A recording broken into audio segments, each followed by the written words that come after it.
Algunas escenas de este programa han sido recreadas. Era un día como cualquier otro para Cheryl y Paul Chapman, hasta que el silencio de un tranquilo domingo por la mañana se rompió con una llamada. La hermana de Cheryl, Nancy, no llegó al trabajo y los intentos de contactarla por teléfono fueron infructuosos. Los Chapman, Nancy, al sentir que algo no andaba bien, corrieron a su apartamento.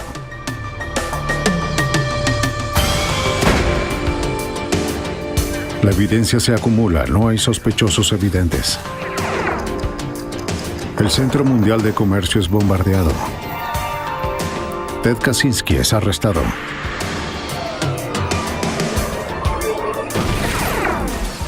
Fugitivo a un prófugo. Los archivos del FBI.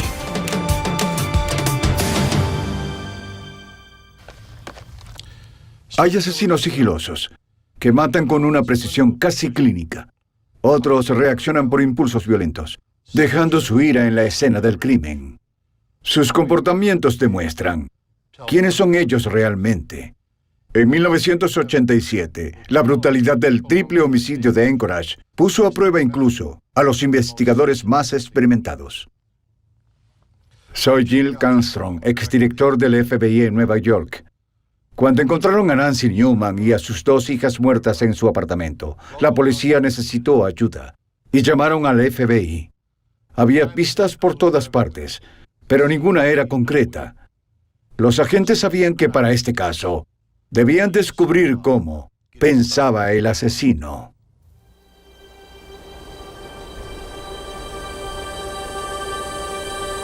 Alaska se encuentra en una zona salvaje. Muerte en Alaska, aparentemente aislada del resto del mundo y sus problemas. Sus habitantes están unidos por la belleza de sus paisajes y el respeto mutuo por la naturaleza autosuficiente de la comunidad.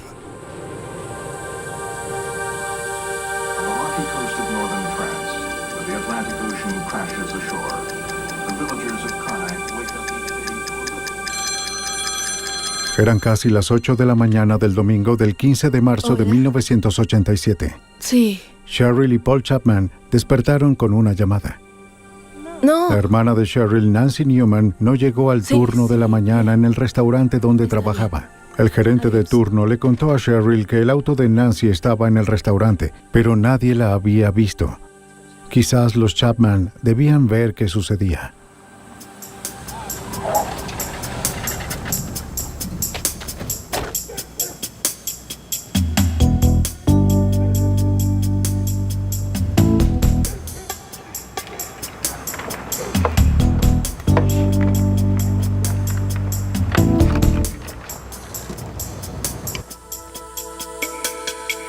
Cuando Paul y Cheryl llegaron al apartamento de Nancy, sintieron que algo estaba mal.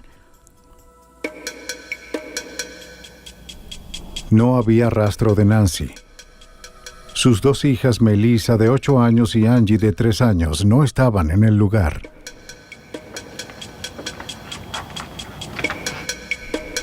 Las tazas de café seguían en el fregadero desde la visita de Cheryl del viernes. Las sobras del desayuno seguían en la mesa.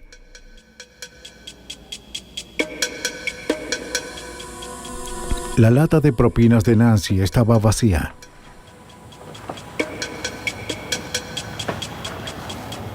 Y una colilla de cigarrillo distinta a la marca que Nancy fumaba estaba en el cenicero.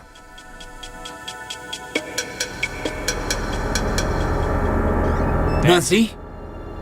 Nancy. En la habitación de Nancy, Paul descubrió algo terrible. Encontró a Nancy en la cama, golpeada y sin vida. Paul corrió a las otras habitaciones para buscar a las niñas. Para su horror, encontró a Melissa y Angie brutalmente asesinadas.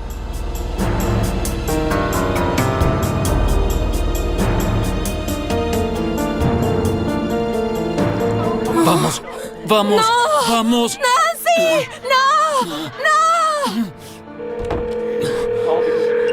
¿Emergencias? Sí, necesita ayuda, por favor. ¿Cuál es el problema? Es un homicidio. cuñada no fue a trabajar hoy. Nos llamaron a nuestra casa para decirnos y vinimos a ver qué sucedía.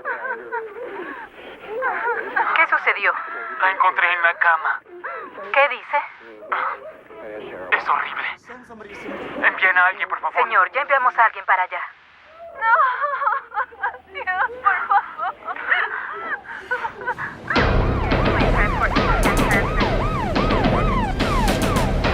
En minutos, los oficiales de la policía de Anchorage llegaron al apartamento de Newman.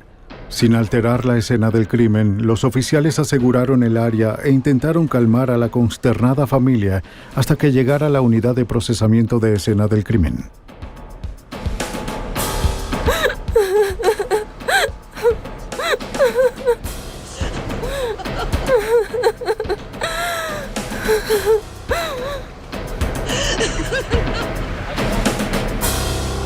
¿Es ella? Lo que encontraron fue espantoso. Nancy y Melissa Newman parecían haber sido golpeadas y estranguladas. La garganta de Angie Newman tenía un corte tan profundo que casi fue decapitada. Bien. ¿Hay algo? Aún nada. Es una escena. El oficial Bill Gifford de la policía de Anchorage estaba en la escena. El impacto de un caso como este es muy frecuente. Es difícil expresarlo en palabras. Estamos acostumbrados a trabajar con casos de homicidios y agresiones graves, y sobre todo creo que la comunidad se vuelve, quizás, no insensible, pero está acostumbrada a este tipo de cosas. Se trata de un asesinato más. Sin embargo, las personas no están preparadas para algo de esta magnitud. Los asesinatos fueron tan terribles que incluso perturbó a los oficiales experimentados.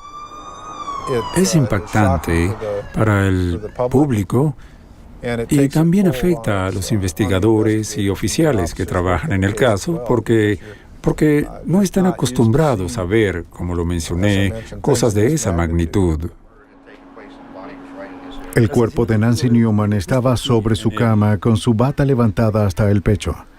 Tenía abrasiones en su nariz, mentón y frente, y una de sus rodillas estaba lastimada. Había manchas de sangre al pie de la cama.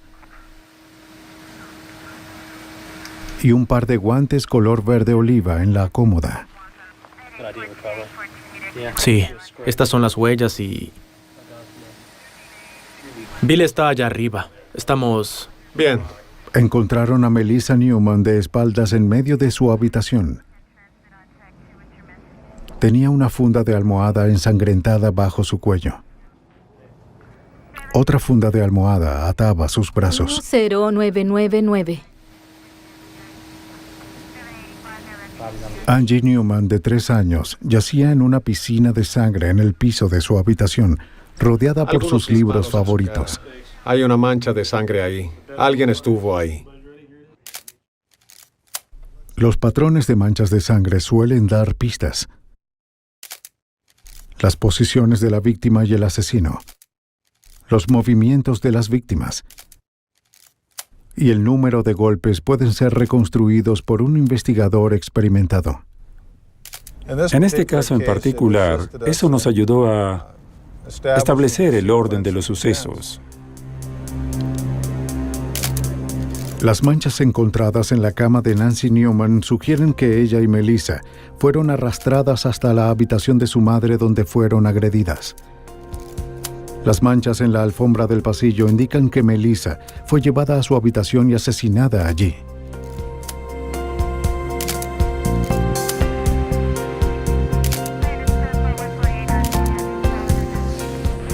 Los oficiales trataron cada lugar como una escena del crimen por separado. Primero determinaron el tipo de evidencia física que podían encontrar y el orden en el cual debían ser procesadas. ¿Cómo vamos? Muy bien. Por la terrible naturaleza del crimen y la falta de un sospechoso, Por aquí. los investigadores sabían que cada posible pieza de evidencia sería potencialmente invaluable.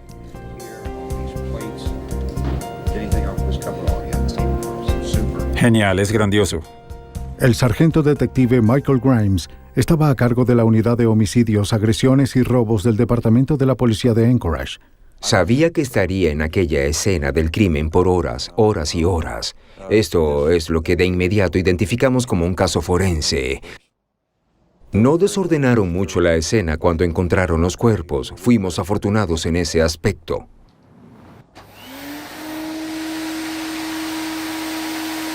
A menudo los investigadores hallan evidencia en áreas comunes de la casa. A veces las fibras y cabellos debajo de las alfombras pueden ayudar a encontrar al sospechoso. Para una cobertura total, los investigadores dividieron cada habitación en cuadrantes y aspiraron cada sección. Para comenzar con la meticulosa tarea, los investigadores primero deben acordonar un área de 1 metro por 1,5 metros en la habitación. El investigador utiliza una aspiradora común con un filtro especial adaptado. A medida que se aspiran los restos del piso, estos viajan por un pequeño tubo hasta un punto de recolección. Allí quedan atrapados en papel de filtro limpio. Una vez que el cuadrante de la habitación ha sido revisado, se retira el filtro y se coloca en un contenedor de evidencias.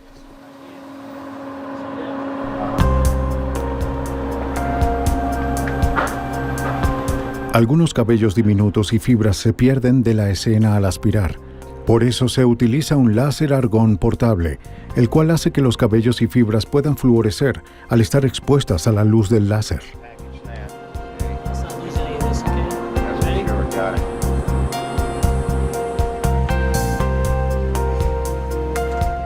Una técnica llamada prueba de luminol también se utilizó para buscar rastros de sangre. Si hay sangre, el aerosol de luminol hará fluorecer la proteína en ella, haciendo que sea visible para los investigadores. Justo aquí. Toma una foto. Muy bien, dame espacio. Analizábamos la escena y buscábamos rastros invisibles o patrones de sangre invisibles y encontramos una muestra luminiscente que pudimos fotografiar. También sabíamos que faltaba un cuchillo de la cocina. Tomamos uno de ellos, del juego de cuchillos, y encontramos que coinciden en longitud y anchura a la muestra de luminol que teníamos. Adelante, revisa el baño. El aspecto de la escena indicaba que el asesino tomó a las víctimas por sorpresa. Primero déjame revisar esto antes de que lo empaques. Veamos qué hay adentro. Al parecer, la rutina matutina de Newman de repente fue interrumpida, quizás indicando que ellas conocían al asesino. Bien, excelente. Buen trabajo. Una gran incógnita fue el incentivo. En la escena, Cheryl le dijo a la policía que Nancy no tenía enemigos. Como camarera era popular entre sus colegas y clientes, amigable sin ser insinuante. ¿Y cuál motivo explicaría la ira impuesta sobre las niñas Melissa de 8 años y Angie de 3 años? ¿Cómo les fue? ¿Se divirtieron? Sí, nos divertimos. Un robo era poco probable. Para los investigadores era obvio que el apartamento no había sido saqueado ni desordenado. Los investigadores tuvieron dificultad para encontrar una pista sólida. Sí, ocurrió de esa forma. Pediremos una... El detective Bill Reader manejó el caso desde el principio. La pista inicial se obtuvo de la misma escena al encontrar que la entrada no fue forzada. Eso nos llevó a buscar a personas que tenían acceso al apartamento y que conocían a las víctimas. De inmediato comenzaron los interrogatorios. Vecinos, familiares y amigos, cualquiera que pudiese tener información. El trabajo era encontrar a alguien que hubiese visto cualquier cosa inusual, a algún extraño en el área, que hubiese oído algo extraño, que hubiese visto a alguien cargando cosas, cualquier cosa que nos ayudara a enfocarnos en algún sospechoso. Los miembros de la familia casi siempre son sospechosos al inicio de la investigación. Paul Chapman no era una excepción, aunque no tenía a nadie que respaldara su coartada, la cual era que estuvo solo todo el sábado. Su reacción al descubrir los cuerpos fue claramente de trauma y de pérdida.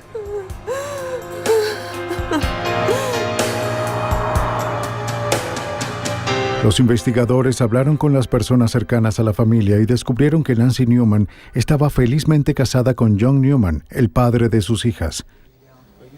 Era un sospechoso. Los esposos usualmente lo son. Pero John Newman estaba en California, entrenándose como cerrajero cuando ocurrieron los asesinatos. Otra manera de eliminar a un sospechoso es observar y continuar hablando con ellos. John nunca nos dio una indicación diferente a la de querer la resolución del caso. Estaba muy desconsolado, mostrando las señales que cualquiera mostraría bajo estas circunstancias. Ya que los Newman vivían en un complejo de varios apartamentos, el detective Grimes sabía que entrevistar a los vecinos en el área cercana sería una tarea difícil. Era un apartamento de un complejo de varias unidades, ubicado en un área particular del pueblo, que estaba rodeado por unos apartamentos de varias unidades y literalmente estábamos viendo cientos de viviendas en esa zona. La unida comunidad de Anchorage quedó impactada por la brutalidad de los asesinatos. Los investigadores policiales, sin tener experiencia en crímenes de esta magnitud, se hacían la pregunta más aterradora de todas. ¿Podría ser un asesino en serie? La policía se sentía presionada para trabajar rápido. ¿Qué tipo de persona cometería este crimen? ¿Existía algún significado en la forma en que estas personas fueron asesinadas que pudiese darnos pistas de a quién estábamos buscando? Y de forma inmediata, yo diría que en 1 o 2 días obtuvimos gran ayuda del FBI. Rápidamente los investigadores se dieron cuenta que necesitaban determinar el tipo de individuo responsable por los asesinatos. Fueron con la unidad de análisis del comportamiento del FBI en Quantico, Virginia. El agente especial Jude Ray recibió la llamada. Como perfilador de la unidad, el trabajo de Ray era asistir a los investigadores en la búsqueda de los peores asesinos de los Estados Unidos. Para hacerlo, Ray debía entender la manera de pensar de los asesinos. Buscábamos los actos y acciones de los individuos después de lo ocurrido e intentábamos predecir el tipo de personalidad, por así decirlo, de una vista compuesta de qué tipo de ser humano pudo haberlo hecho. A través de evaluaciones detalladas de las fotos y reportes policiales de la escena del crimen, Ray le suministró a los investigadores una descripción psicológica del asesino.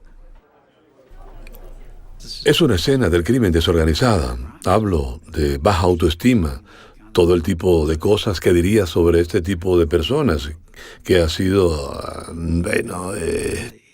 la sociedad lo ha rechazado a través de los años y ahora es su momento de rechazar a la sociedad.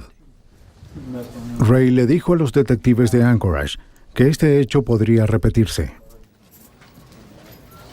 Este incidente en particular lo alarmó mucho, en particular por ser 3 víctimas al mismo tiempo que eran niñas, que en mi opinión también dijo, necesitamos trabajar en esto de inmediato porque al parecer esta persona está fuera de control y existe la posibilidad de que lo vuelva a hacer en un futuro no muy lejano.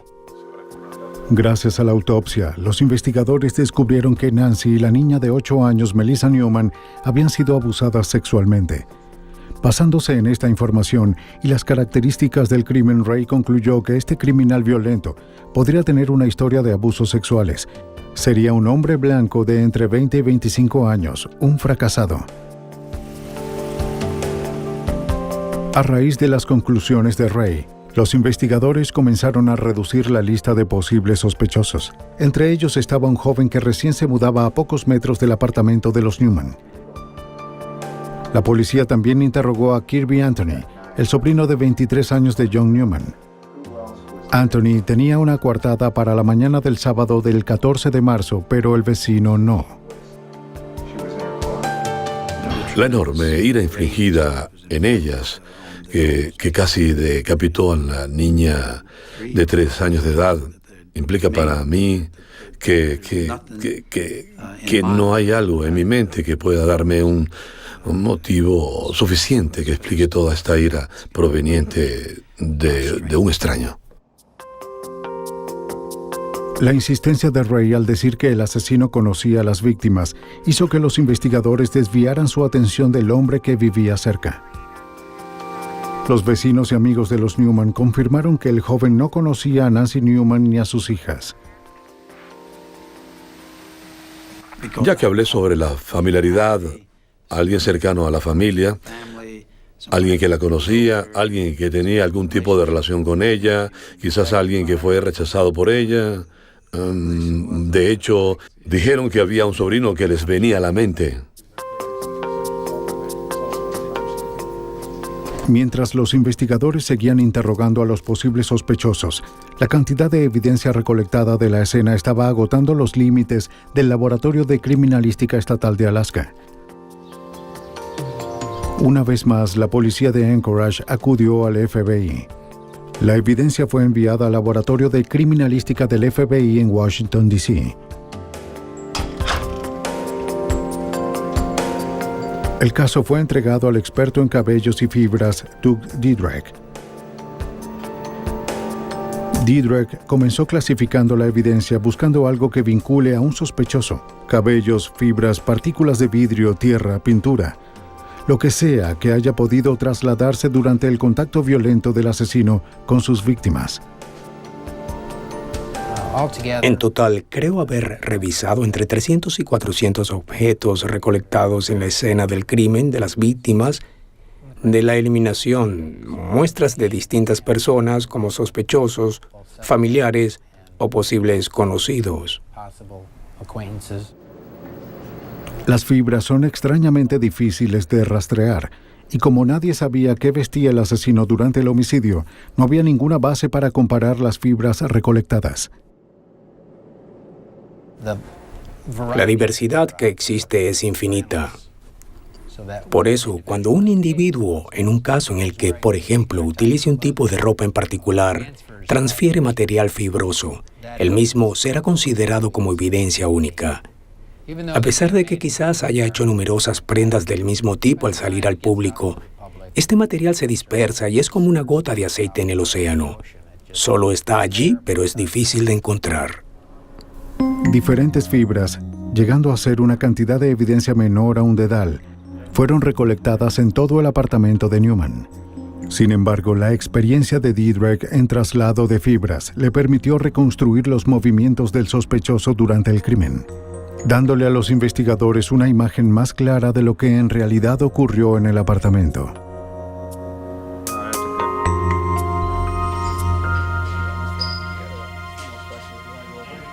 Mientras el análisis de Diedreck progresaba, la policía de Anchorage le pidió a Kirby que los acompañara al departamento de policía para dar una declaración más detallada. Comenzaron a saber más sobre su historia. Anthony y su novia se habían mudado de Twin Falls, Idaho, a Anchorage hacía 18 meses. Ambos vivieron en la casa de los Newman por un tiempo, pero se les pidió irse cuando encontraron trabajo en un barco de pesca.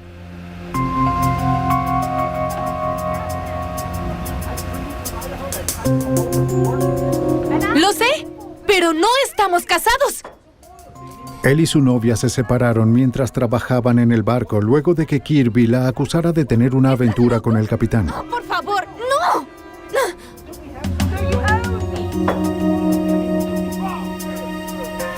Sus compañeros lo describían como irracional e inestable después de la ruptura. Se enfrentó con el capitán y fue despedido.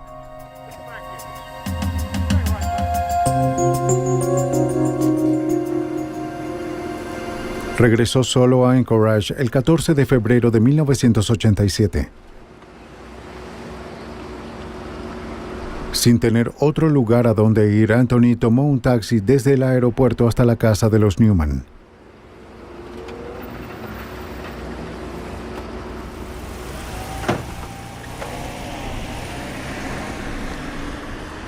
A través de la ayuda continua de Cheryl Chapman, la policía descubrió que John Newman se enfadó al saber que su sobrino había regresado a su casa durante su ausencia. Al mismo tiempo, la situación se volvía cada vez más incómoda para Nancy.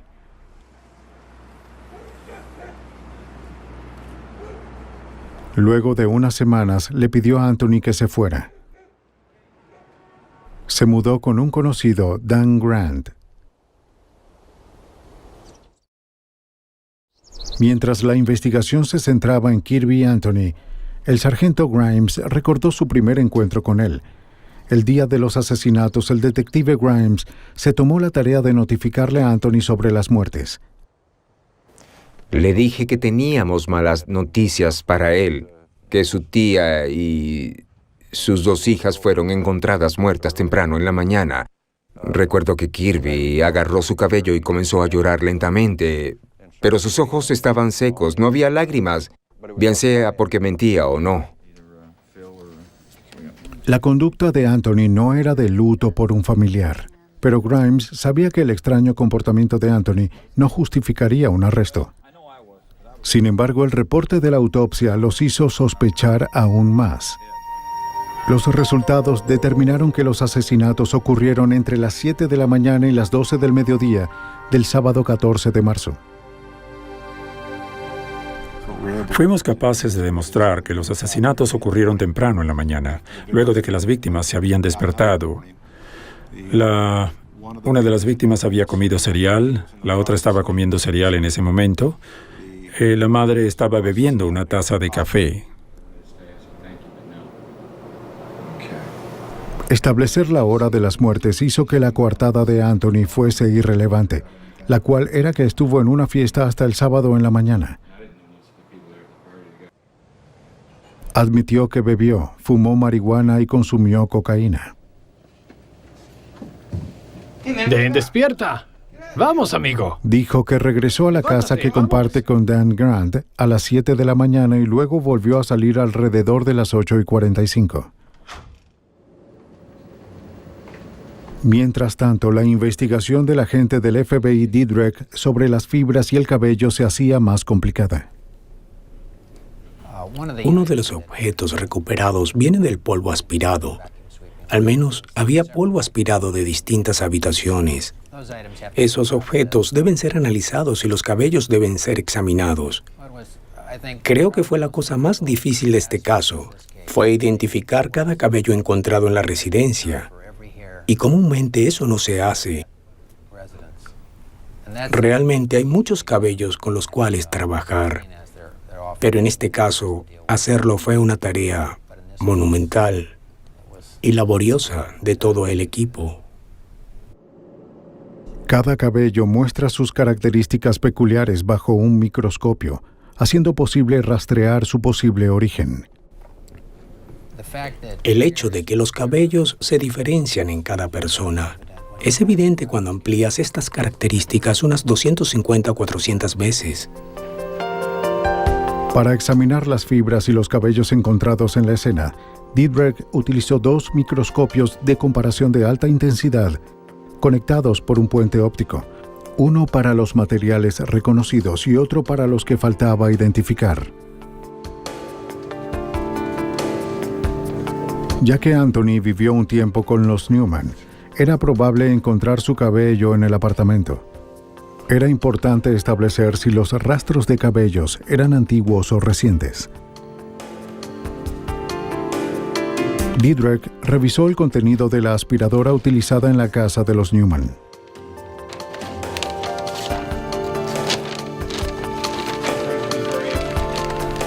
Debido a las grandes cantidades de cabello y elementos encontrados en la bolsa, tuve que examinar la bolsa desde diferentes puntos de vista, es decir, qué material se depositó o aspiró recientemente. Ya que Kirby Anthony negó haber visitado el apartamento de los Newman recientemente, era fundamental que Didrek determinara la condición de los cabellos. La condición de la superficie de los cabellos, la condición de las puntas, de las raíces, a menudo indican qué tan largo puede ser el cabello en un ambiente en particular. Trabajando con las capas de la bolsa de la aspiradora de los Newman, Didrek encontró algunos de los tipos de cabello que no parecían pertenecer a ninguno de los Newman. Estos cabellos habían sido depositados recientemente. Además del polvo aspirado, vellos púbicos no identificados también se encontraron en las víctimas y en sus habitaciones. Para determinar el significado de estos hallazgos, Diedrich ahora quería saber cómo son usualmente trasladados los cabellos de una habitación a otra, así que llevó a cabo su propio experimento. Era una pregunta sobre qué tan probable era encontrar cabellos de alguien, digamos vellos púbicos, en distintas áreas de una casa. Así que diseñé un pequeño experimento llevando a mi casa una aspiradora, la de la escena del crimen, y aspiré en 4 habitaciones por un periodo de 2 semanas, al mismo tiempo todos los días, solo para ver qué tipo de cabellos podría encontrar. Me enfoqué principalmente en vellos púbicos. Diedrich conservó el material de cada limpieza. Luego comparó los cabellos de esas limpiezas con sus propios cabellos. Diedrich pudo concluir que los vellos se trasladaron de habitación en habitación en su mayoría, pegándose en las medias o a la ropa. Los cabellos depositados al inicio de su experimento estaban más profundos en los escombros de la aspiradora y por eso más dañados. Los depositados recientemente no lo estaban. Fue un hallazgo significativo para Diedrich, debido a que Cheryl le dijo a la policía que Nancy aspiró su casa el viernes. Los cabellos no identificados que se encontraron fueron depositados justo al momento de los asesinatos.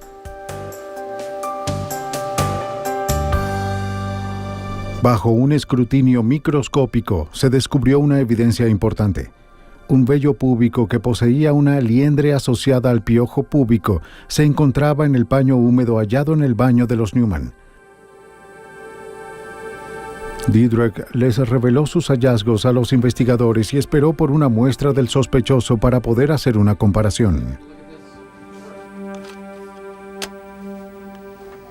Había al menos 6 individuos que eran considerados como principales sospechosos.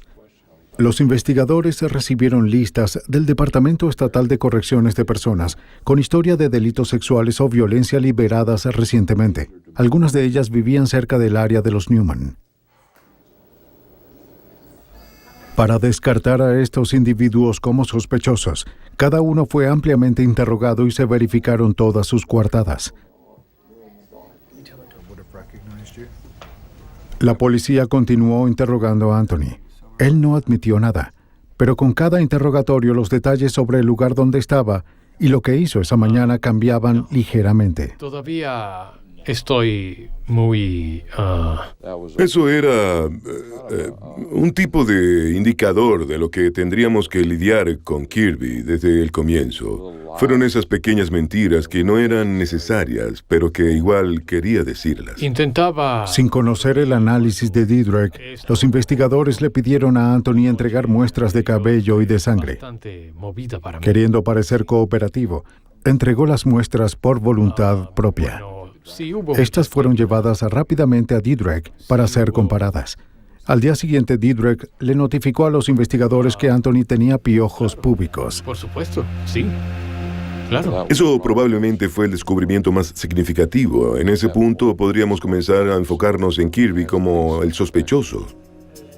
Cuando fue confrontado con la evidencia de cabello y la liendre encontrada en el paño, Anthony confesó tener piojos.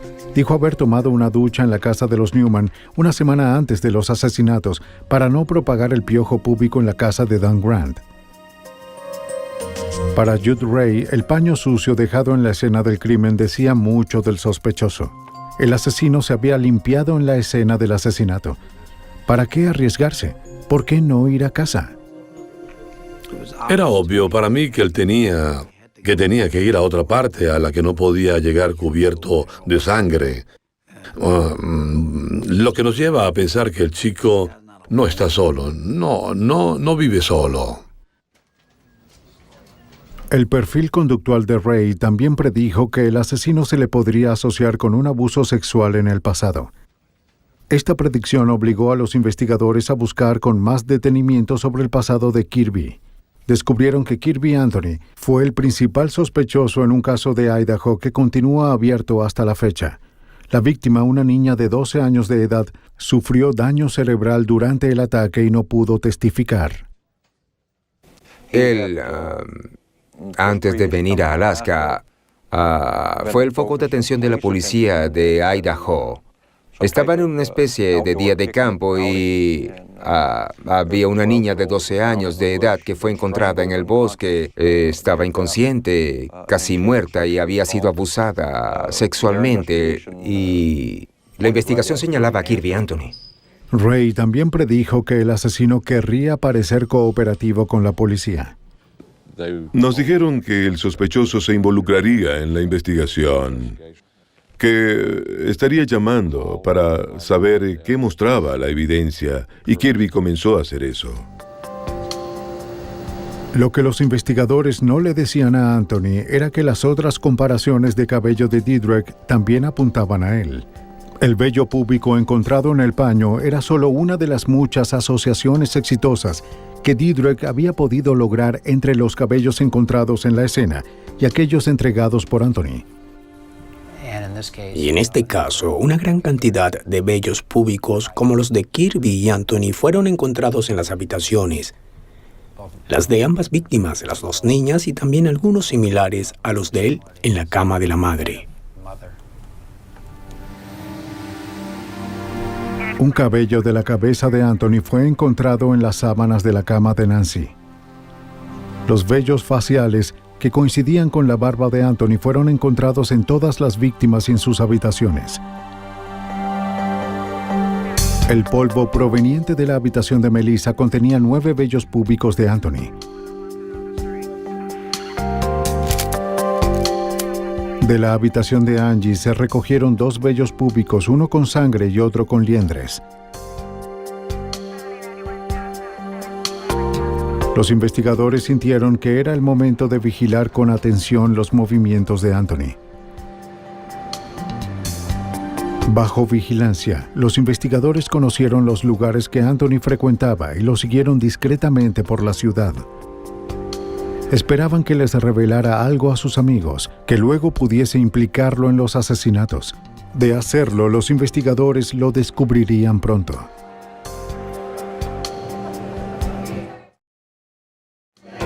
El esfuerzo valió la pena. Uno de los conocidos de Anthony le dijo a los investigadores que estaba escribiendo poemas en servilletas y los repartía por las mesas. Bien, sí. Claro. Le contó a una de las mujeres que Nancy Newman fue forzada a ver parte de la agresión. Lo supe porque ella era mi tía. Los investigadores también descubrieron que luego de los asesinatos, Anthony llamó a su anterior suegra en Idaho y le contó acerca del crimen. Dijo que Angie Newman fue apuñalada y que Nancy y Melissa fueron abusadas sexualmente. Claro. En ambas ocasiones, la llamada a Idaho y la escena en el bar, Anthony aún no podía saber sobre la información que proporcionó. Fue bastante difícil. La policía no había emitido esa información a la prensa, y los investigadores no se lo mencionaron a Anthony durante los interrogatorios. Lo sé, no lo harías, ¿cierto? ¿Lo hiciste? Debido a que no se le vigilaba las 24 horas del día, a menudo conducían por su casa para ver si su vehículo seguía aparcado enfrente. Si estaba en casa, los investigadores pedían hacerle algunas preguntas. Las pruebas circunstanciales en contra de Anthony estaban aumentando. Durante una visita a su residencia, los investigadores encontraron una cámara fotográfica que pertenecía a John Newman y fue reportada como perdida luego de los asesinatos. Les dijo a los detectives que los Newman se la habían prestado, pero cuando le pidieron demostrar cómo funcionaba, parecía no tener idea de cómo usarla.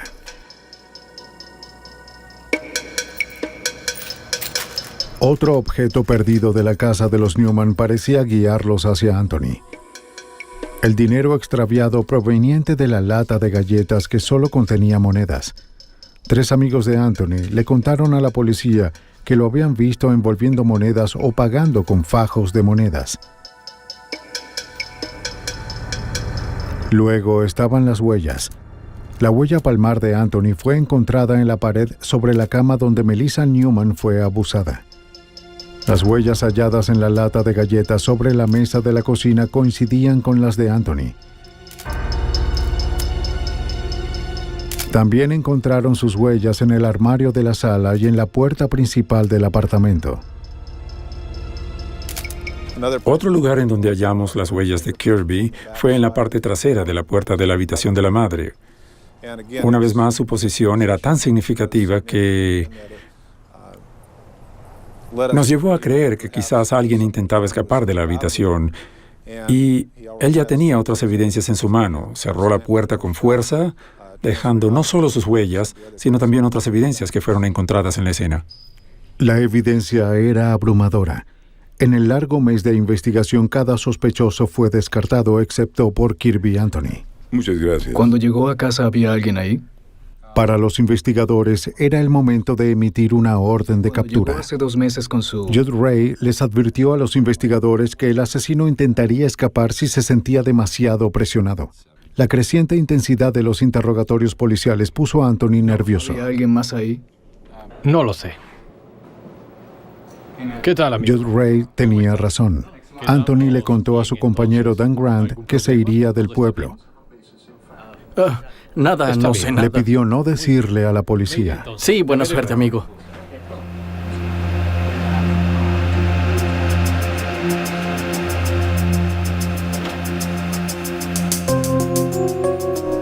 Grant temía contactar a la policía de Anchorage por el mal temperamento de Anthony. No obstante, finalmente llamó 7 horas más tarde. Bien. Anthony se dirigía a la frontera con Canadá, un viaje de 8 horas en auto. Ya tenía 7 horas conduciendo.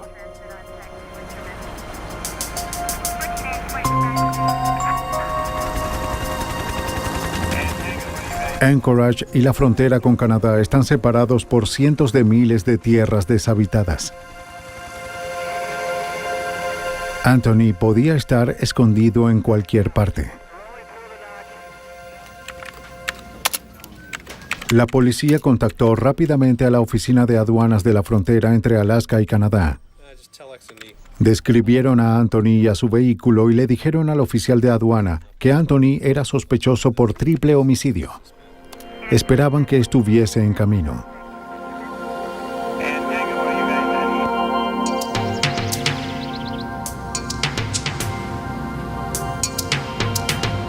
Casi una hora más tarde, Anthony llegó a la oficina de aduanas. Sin saber que los investigadores les habían avisado, Anthony se detuvo tranquilamente en la entrada de la aduana.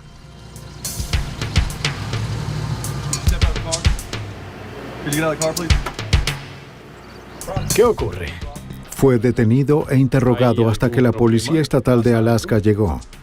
Fue arrestado por conducir con una licencia suspendida y fue regresado a Anchorage. Gracias a todos por la bienvenida. Mientras era entregado a la policía de Anchorage, le leyeron sus derechos y fue acusado. Triple asesinato de primer grado, 2 abusos sexuales y un secuestro consumado. No todo es como parece. Bajo las leyes de Alaska se puede acusar a alguien de secuestro si la víctima fue atada durante la agresión. Melissa Newman había sido atada durante el ataque. Comenzó a gritar sobresaltado. ¿De qué secuestro hablan? Lo cual nos pareció extraño porque había sido acusado de triple homicidio y de 2 abusos sexuales, pero él gritaba por ser acusado de secuestro. Para ese momento, la evidencia forense estaba tan completa que la policía creía poder reconstruir cómo fueron brutalmente asesinadas Angie, Melissa y Nancy.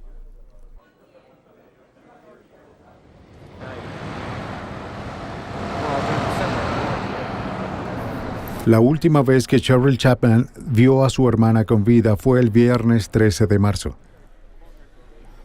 Cheryl, Paul y Nancy habían llegado por separado al restaurante donde Nancy trabajaba para tomarse algo. La hija de Cheryl, Kelly, había llevado a nadar a las hijas de Nancy para que ellos tuvieran la noche libre. Debo irme. Paul Chapman debía irse temprano del restaurante para buscar a su hijo, descansa. pero planeaba verlas más tarde en el apartamento de Nancy. Buen chico. ¿Sabes lo que dijo? Cuando se iban, Cheryl le sugirió a Nancy que dejara su auto en el restaurante y se fuera con ella.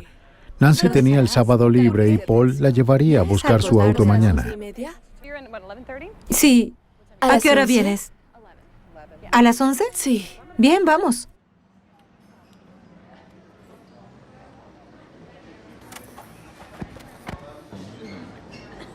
Cheryl, Paul y Nancy terminaron en el apartamento de Newman para esperar a Kelly y a las niñas. Se sentaron, reían y hablaban hasta las 9:45 cuando las chicas llegaron. Kelly les había comprado unas hamburguesas. Cerca de las 10 de la noche, Cheryl y Paul estaban listos para irse. Cheryl ayudó a Nancy a limpiar la mesa y colocó las tazas de café en el fregadero. Angie estaba en pijamas y Melissa había ido a su habitación para irse a dormir. Déjalo allí, yo lo hago. Cuando se despedían, Paul le dijo a Nancy que lo llamara al día siguiente si quería que la llevara hasta su auto.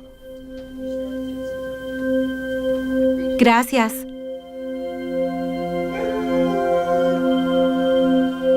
Entre las 7 de la mañana y el mediodía del sábado 14 de marzo, Kirby Anthony llegó al apartamento de los Newman.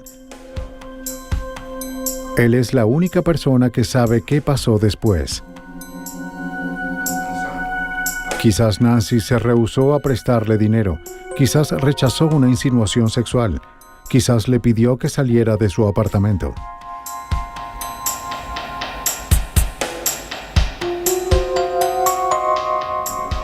Sea lo que haya sido, su ira explotó.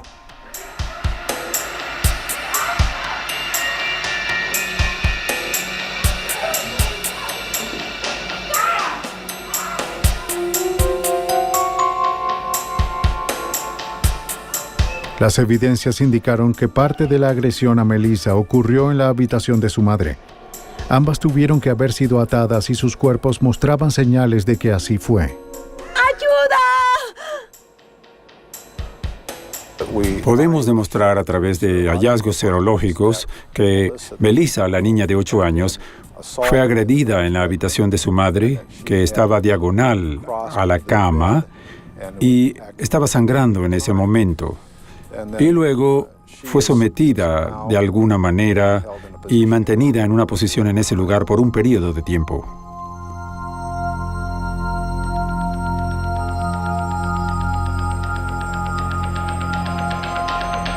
Melissa Newman probablemente presenció la violación y el asesinato de su madre. Luego fue llevada a su habitación donde fue agredida de nuevo y asesinada.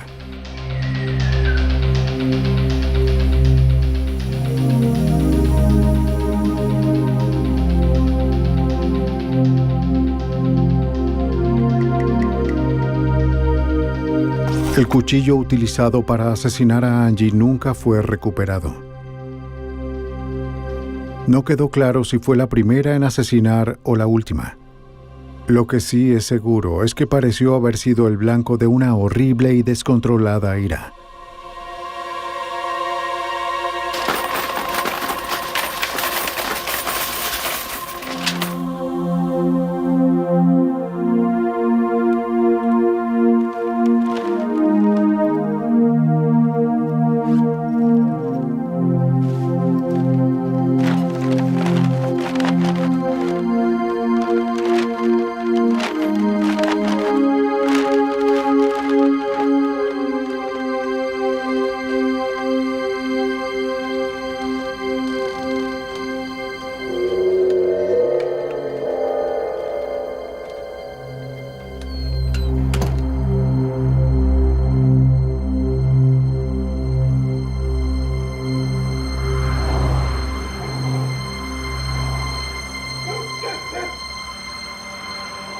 Nancy Newman no llamó al día siguiente a Paul Chapman para que la llevara hasta su auto, ni respondió a su teléfono las muchas veces que su hermana intentó contactarla. En su lugar, los cuerpos de ella y sus hijas fueron encontrados sin vida casi un día después.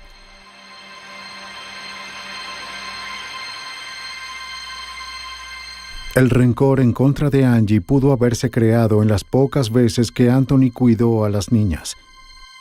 Según dicen, la llamaba maleducada. Pero para los cercanos a las víctimas y los investigadores que trabajaron en el caso, nada explica el salvajismo de Kirby Anthony. Creo que no puede separar cualquier cosa que pudo haber causado que un hombre tuviera un ataque homicida como el de Anthony. Y la mayoría de las veces creo que Kirby Anthony no sabría decir por qué él haría algo como eso. Un John Newman muy afligido estuvo sentado en completo silencio durante el juicio de su sobrino. Luego de 8 semanas de declaraciones, el jurado llegó a un veredicto el 3 de junio de 1988. Anthony, sin barba, se veía muy confiado mientras esperaba por la decisión.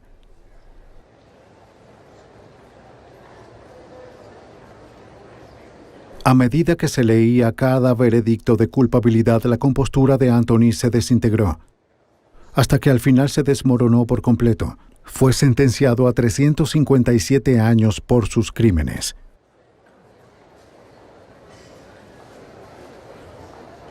La condena de Kirby Anthony casi representaba un manual de trabajo policial cooperativo. La policía de Anchorage le proporcionó la evidencia recolectada al FBI de una escena del crimen cuidadosamente protegida. Doug Didrek analizó con cuidado los cabellos y fibras y anticipó las excusas de Kirby Anthony, llevando a cabo su propio experimento en casa para refutarlas. La ayuda de Judd Ray permitió que la policía estuviese a un paso más adelante de los pensamientos y acciones de Anthony, y por primera vez, la declaración de un perfilador del FBI fue aceptada en la corte. Fue un buen caso para tantear el terreno y probar si esto sería o no sería aceptado en nuestro sistema judicial. Y por eso, las consecuencias fueron trascendentales. Eso nos abrió una puerta.